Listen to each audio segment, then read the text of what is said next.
Hi, everybody. How you doing? My name is Ryan Anderson. I'm the Associate Dean of Business and Entrepreneurship at Mohawk College, and welcome back to hear another one of our snackable speaker sessions. Today, we have one of my most favorite people in the whole entire world, Erin McCluskey, here to talk to you about her journey in entrepreneurship, what she's gone through, and sort of her vision as we move forward. So, without further ado, I'd love to introduce you to Erin. Welcome, Erin. Thanks, Ryan. Thanks for having me. So can you tell us a little bit about your role now, what you're up to these days, and then really your journey? How did you get started? You've had a really colorful sort of history and path of diversity and differentiation within entrepreneurship, and I know our audience would love to hear more about that. Yeah, absolutely. So I am a partner at a company called the Laundry Design Works in Hamilton.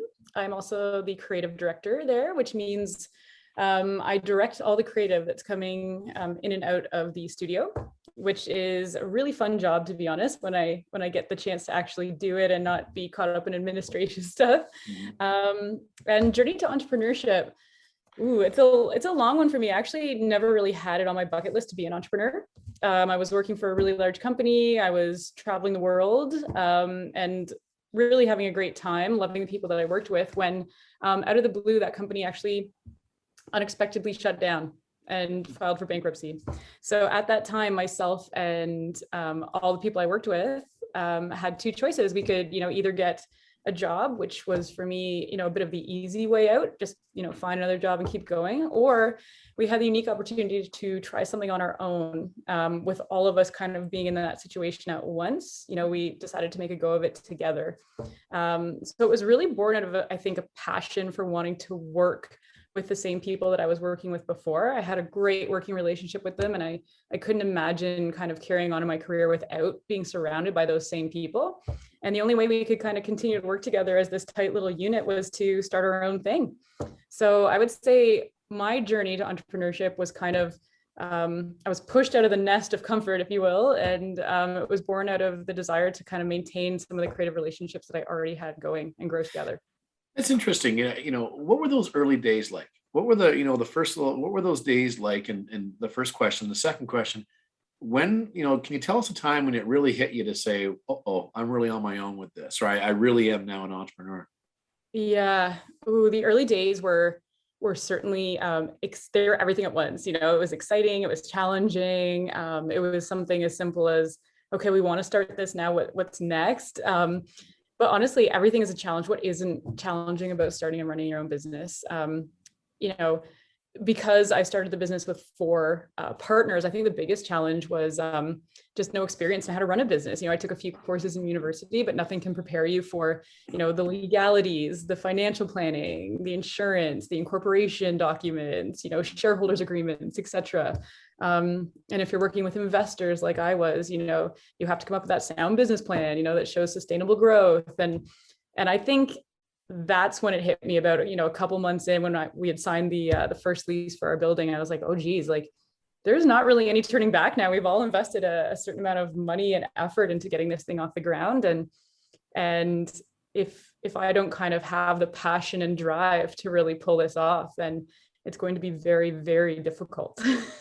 It's interesting because you've always had an amazing passion and drive in all the years I've known you, and your creativity is at the top of the charts, but you probably never thought that you'd have to learn about legalities and accounting and insurance and financing and all those things, because that just wasn't what you entered into your business life trying to do, though, isn't it? Yeah, that's exactly it. And I think, one of the biggest lessons I learned was, there's no escaping that, unfortunately. So you can either kind of look at it like, oh, this is a drag. I have to kind of, now learn how to operate QuickBooks software for all of my accounting. Or you can look at it like, okay, this is a huge learning opportunity. And if I can just get through this and understand it, then I'm going to be able to do what I love to do for the rest of my life.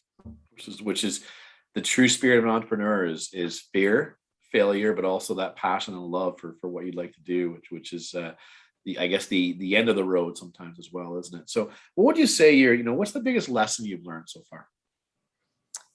Oh, that's a really good question. I think the biggest lesson I would say is that it is really hard, like you just said, and there are failures, and there are successes for sure, and the wins are really, really high, but it does come with failures and hardships. And some of the hardships, they don't you almost think of the hardships as, like losing a client or not getting things off the ground, but it also comes with, potential like changes in different relationships in your life as you start something new. And I would say, if you're not 100% passionate and driven to do this, it won't work because there's just too many obstacles in the way. If it was easy, everybody would do it, but it's not easy. It seems easy when you see it, all the smoke and mirrors, but there's a lot happening behind the scenes to kind of to pull off the dream that you have of really starting this business. So I would say the biggest lesson I learned was just to not lose heart and just kind of keep pushing through. I think sometimes Erin, you make some great points there. We glorify business ownership and we glorify entrepreneurship, and we put it on a bit of a media pedestal sometimes to go and say, be your own boss and you can be that person and turn your passion into your business. And all those things are really true. But, and there are some fantastic days and some very fantastic rewards for you, but there's some challenges right now there and some headaches, and the impact it does have sometimes on your personal life and on some of the things that you insulate yourself within your own life. That's real. And it's something that I even know from our center and from our classes. We always want to make sure students know that it's not a rosy trail. Sometimes there's a lot of battles, but there's also some great rewards too, isn't there? There really are. Yes. Oh, huge. The rewards are all worth it. Yeah. All worth it. Now, you've also really challenged yourself by pivoting and changing your business too, haven't you? And whenever I speak to you, I'm just amazed by the 180 turns that you've taken to respond to trends, to what you've established as needs. Can you talk a little bit about what that's been and what went into those decision making? Yeah, I think that's a really, really great point. I think as an entrepreneur, I think you have to kind of remain really mobile and really quick pivoting, because often you can sometimes be only as big as the opportunities that are presented to you, right? And if you don't seize those opportunities and kind of, say, listen, this is pushing me in a place outside of my comfort zone, but almost reforming your thinking to a place of, just because it's pushing me outside of my comfort zone doesn't mean I have to be afraid of it. And I think that has been a huge part of our success, is just to kind of say, okay, listen, our core business is going to remain the same. Everything we do comes from a very brand-centric place. Brand is everything for our clients. And, we don't necessarily specialize in specific sectors or verticals or media. We kind of prefer to move seamlessly through these categories like consumers do, really. So just because not many other agencies and companies are structured that way doesn't mean that's not how we choose to operate. So we've chosen to keep our team very small so that we can be really mobile and reactive to some of these trends that are coming, and keeping that core team in place with our core service offering, and then in turn, hiring experts and freelancers for any given project as we need them, if that makes sense. No, it does. And, knowing that you've come from, an agency background and design background to now looking at what you're doing with the laundry, and now you're in more accommodation and hospitality, and there's some different things there that it's so exciting for me to look as a bystander to go and say, this is a business that has not just respond to trends, Erin, but really respond to where you see a need was and a niche was too. And it's something that I think the tip for the entrepreneurs out there and for our students is never confine yourself to what you traditionally may be, but always look for things to define yourself to what you want to be. And I think that's something that I always think that you and your company have done very, very well. So let's finish off. I like to do this on some of these things. What is Erin's tip? What is the one tip that you would give, our students and or the entrepreneurs, both in our classes and within our community right now? Ooh, a tip. I think my tip would be that you're not alone in your entrepreneurial journey, especially in Hamilton. I think that there's a big, wonderful community out there that's rooting for you and will want you to succeed. And I think my tip would be to lean on them and ask for advice, and make as many relationships as you can, really, because when I started out in this company, I think one of my biggest misconceptions was the fact that it was going to feel very isolating and alone, especially coming from, the agency side, where I was working in a very large company with a lot of people. I think I was pleasantly surprised to learn that my network actually here is larger, and the family that I'm working with is larger than it ever was before. And it's because, when you're an entrepreneur, the world is your company and your peers, essentially. You can make as many relationships as you want, and your community will support you. And when you support them in return, the hardships become much easier to face. It's interesting, and I've said this on other podcasts, other sessions.